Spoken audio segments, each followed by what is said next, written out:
ஓம் ஸ்ரீ வராஹிதாயே போற்றி போற்றி. என் அன்பு பிள்ளையே, இன்று இரவு 12 மணிக்குள் இந்த வராகி என் வாக்கினை நீ நிச்சயமாக கேட்டு விடுவாய் என்றால் என் குழந்தைக்கான பெரும் மகிழ்ச்சியான செய்தி ஒன்று காத்து கொண்டிருக்கின்றது.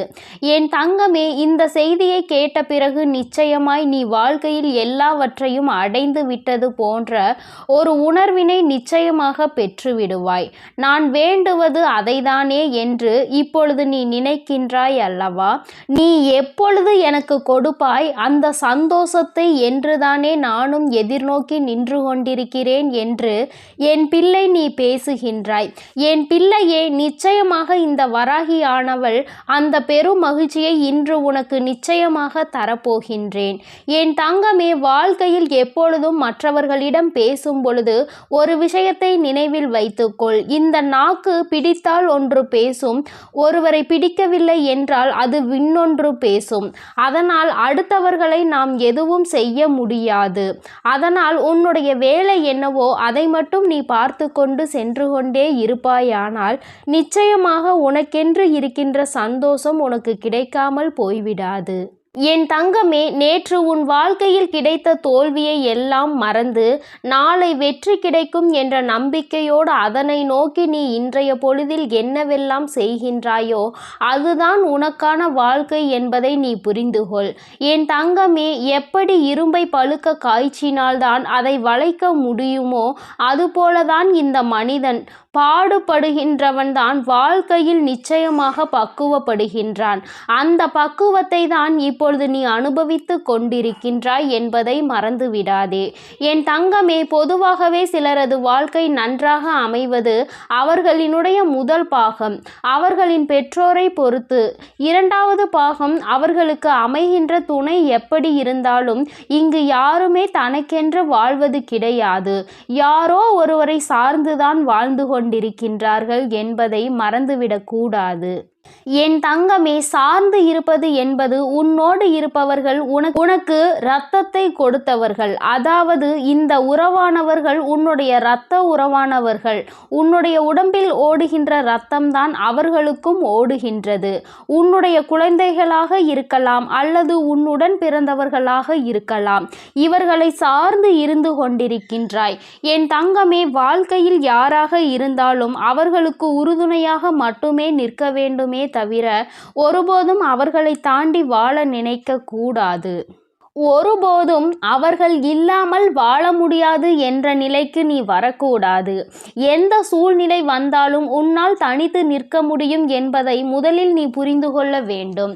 என் தங்கமே, வாழ்க்கையில் கஷ்டங்கள் இல்லாமல் எந்த ஒரு வழிகளும் பிறக்காது. உன்னுடைய விழிகளை நீ மூடிக்கொண்டு இருப்பாயானால் வெற்றிகள் எதுவுமே உன்னை தேடி வராது. முயற்சி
இருக்கின்றது. இந்த தேவைகள் இருக்கும் வரை வாழ்க்கையின் பாதைகள் எப்பொழுதும் மாறிக்கொண்டேதான் இருக்கும் என்பதில் எந்த ஒரு மாற்று கருத்துமே கிடையாது. என் தங்கமே, எப்பொழுதுமே வாழ்க்கையில் சில விஷயங்களை ஒருபோதும் நீ பாவத்தை மட்டும் செய்துவிடக் கூடாது என்பதில் கவனமாக இரு. மனிதன் தான் செய்கின்ற பாவங்களின் பிடியில் இருந்து ஒரு நாளும் தப்பிக்க முடியாது. தப்பித்து கொள்ளும் இடம் பரந்த வானிலும் இல்லை, ஆழ்ந்த கடலிலும் இல்லை. எங்கு சென்றாலும் ஒளிந்து கொள்ள முடியாது. அந்த பாவத்தினுடைய கர்ம பலன்கள் தொடர்ந்து வந்து கொண்டே இருக்கும் என்பதை நீ மறந்து விடாதே.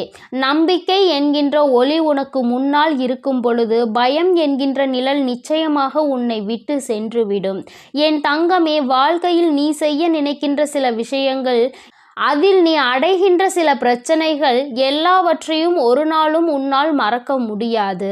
ஆனால் அதே நேரத்தில் எதையுமே நீ எதிர்நோக்காமல் இருந்து விட்டாயானால் வாழ்க்கையில் மாற்றங்கள் எதுவுமே இல்லாமல் போய்விடும் அல்லவா?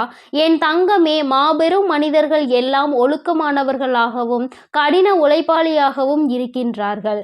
கடின உழைப்பு இல்லாமல் எந்த ஒரு கனவும் வாழ்க்கையில் நடக்காது என்பதை நீ புரிந்து கொள்ள வேண்டும். ஒருவருக்காக எதை வேண்டுமானாலும் நீ விட்டு கொடுக்கலாம். ஆனால் எந்த சூழ்நிலையிலும் உன்னுடைய புன்னகையை மட்டும் நீ விட்டு கொடுத்து விடக்கூடாது. அது ஒன்றுதான் இன்னமும் உனக்கு இத்தனை கஷ்டங்கள் வரும் பொழுதும் உன்னை வாழ வைத்து கொண்டிருக்கின்றது. உன்னுடைய மனதிற்கு அமைதியை கொடுக்கின்றது. நீ அனுபவிக்கின்ற அத்தனை சந்தோஷங்களுக்கும் அது ஒன்றுதான் காரணம் என்பதை நீ புரிந்து கொள்ள வேண்டும். என் தங்கமே, வியர்வை துளிகளும் கண்ணீர் துளிகளும் வேண்டுமானால் உப்பாக இருக்கலாம். ஆனால் அதுதான் அனைவரினுடைய வாழ்க்கையையும் இனிப்பாக மாற்றக்கூடிய மிகப்பெரிய சக்தி என்பதையும் நீ மறந்து விடாதே. வாழ்க்கையில் சந்தோஷம் எப்பொழுதுமே நிலைத்திருக்க வேண்டுமானால் இவர்கள் எப்பொழுதுமே உன் வாழ்க்கையில் இருந்து கொண்டே இருக்க வேண்டும். யாரெல்லாம் அன்பினை அதிகமாக கொடுக்கின்றார்களோ அவர்கள் எல்லாம் உனக்கு வாழ்க்கையில் அதிகமாக தேவைப்படுகின்றார்கள். அவர்களின் அன்பு உன் மனதினில் ஏதேனும் ஒரு தவறான கருத்துகள் இருந்து விட்டால் கூட அதிலிருந்து உன்னை மாற்றி வெளியே கொண்டு வந்துவிடும் என்பதில் எந்தவிதமான சந்தேகமும் தேவையில்லை. என் தங்கமே, தன்மேல் விழுகின்ற அத்தனை ஒளி துளிகளையும் பிரதிபலித்து விட்டு தனக்கு பின் நிழல் என்னும் இருளை வைத்து கொள்ளும் பொருட்கள் அனைத்துமே வாழ்க்கையில் உனக்கு சொல்ல வருகின்ற விஷயம் என்ன தெரியுமா? உன்னுடைய சோகங்களை எல்லாம் உனக்கு பின்னால் ஒழித்து கொண்டு உன்னுடைய புன்னகையை நீயே பிரதிபலித்து நீ நின்று விட்டாயானால் நிச்சயமாக எல்லாவற்றையுமே உன்னால் எளிதாக எதிர்கொள்ள முடியும் என்பதை தான். நீ அதனை புரிந்து கொள்வாய் என் தங்கமே. புரிதல் என்பது நீயாகவே உணர வேண்டிய விஷயம். யாராலும் கட்டாயப்படுத்தி உன்னை புரிய வைக்க முடியாது. என் பிள்ளையே, நடப்பதை ஒரு நாளும் மாற்ற முடியாது. ஆனால் நீ நினைப்பதை உன்னால் நிச்சயமாக மாற்றிக்கொள்ள முடியும். மாற்றிக்கொள்ள முடியாத விஷயங்களை நீ எப்பொழுதும் நினைக்காதே. இன்று நீ எப்பொழுதுமே நினைத்து கொண்டிருக்கக்கூடிய உன்னுடைய நல்ல விஷயங்கள் எல்லாமே உன்னுடைய நல்லதிற்கே என்பதை நீ புரிந்து கொண்டு என் பிள்ளையே, நீ சந்தோஷமாக இருந்து விட்டால் போதும். இந்த வாழ்க்கையின் அதன் பிறகு யாராலும் உன்னை அசைத்துவிட முடியாது.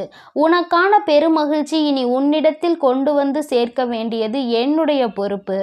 என் செல்ல குழந்தைக்கு இந்த வராகி அம்மாவினுடைய அருளும் ஆசீர்வாதங்களும் எப்பொழுதும் முழுமையாக இருக்கும். என் தங்கமே, அதனால் நீ எதற்காகவும் கலங்காதே, எதை நினைத்தும் வருந்தாதே. நீ நல்லதையே நினைத்தால் உன் வாழ்வில் எப்பொழுதும் உனக்கு நல்லது மட்டுமே நடக்கும். ஓம் ஸ்ரீ வராகி தாயே போற்றி போற்றி.